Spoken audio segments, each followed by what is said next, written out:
경상남도 거제. 거대한 배들이 태어나는 조선소의 도시. 바다는 그토록 넓었지만 이곳엔 노래와 춤을 가르쳐줄 학원 하나가 없었다. 그리고 그 섬에 아이돌을 꿈꾸는 한 소녀가 있었다.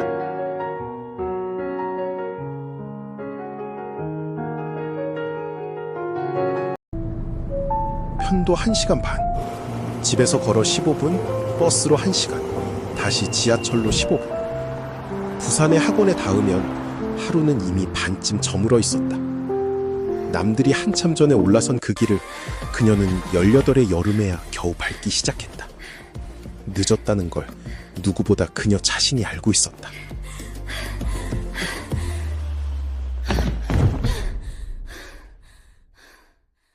미나미에게 18은 데뷔하지 못하면 꿈을 접기로 한 마지막 기한이었다.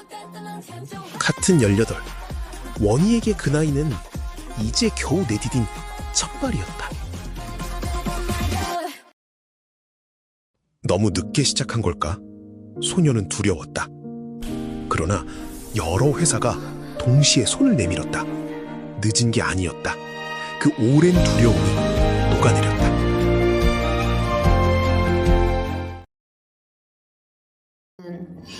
되게 다양한 회사에서 연락도 주시고 합격도 되는 거예요.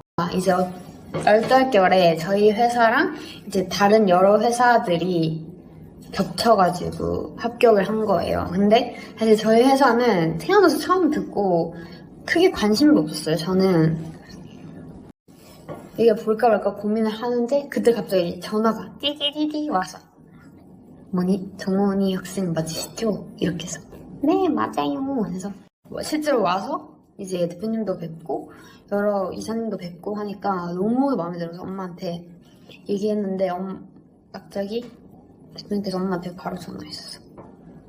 제가 언니 데리러 거기 가겠습니다. 손 내민 회사는 많았지만 원희의 선택은 태어나 처음 들어본 작은 회사였다. 큰 곳을 마다하고 작은 진심을 택하는 일. 아무나 할 수 있는 선택은 아니다. 그런데 뜻밖의 벽이 나타난다.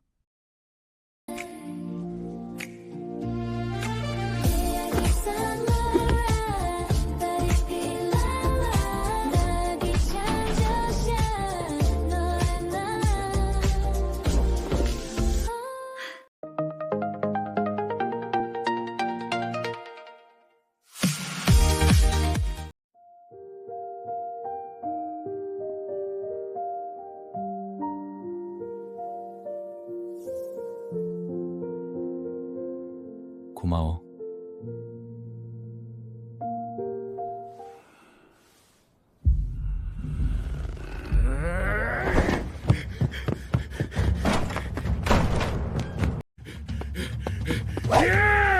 아빠 진짜 오해예요. 미나미는 일본 사람 이름이에요. 아, 그래? 아빠가 오해했네. 미안해, 원희야.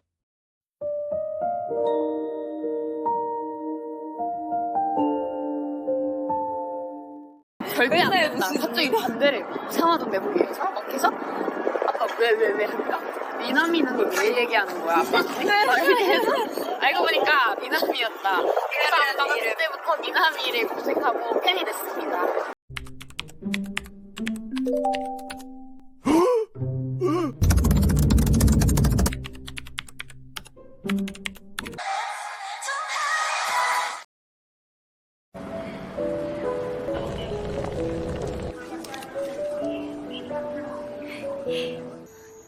소녀는 떠난다.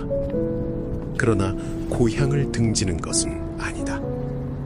태어나 자란 이 바다를 가슴에 안고 더 큰 꿈을 향해 나아갈 뿐. 거제는 언제나 원희의 마음속에 함께 흐른다.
제 고향은 거제인데, 거제라고 또 막 학교 다니면서 낚시도 하고, 막 배 타고 등교하고 이렇게 하시는 줄 아시더라고요.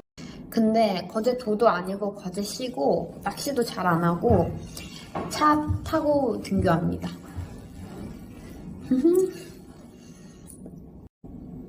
봐봐, 나 수영 잘하고 이렇게 수영 잘하시는 줄 알고 막 낚시 잘하고 낚시 왕이고 막 제가 막 해녀가 돼서 막 바다에 들어가서 이러신 줄 아는데 저는 잠수도 잘 못하고 낚시도 못하고 어부 출신 아니고요. 근데 좋아해요. 낚시를 사랑합니다.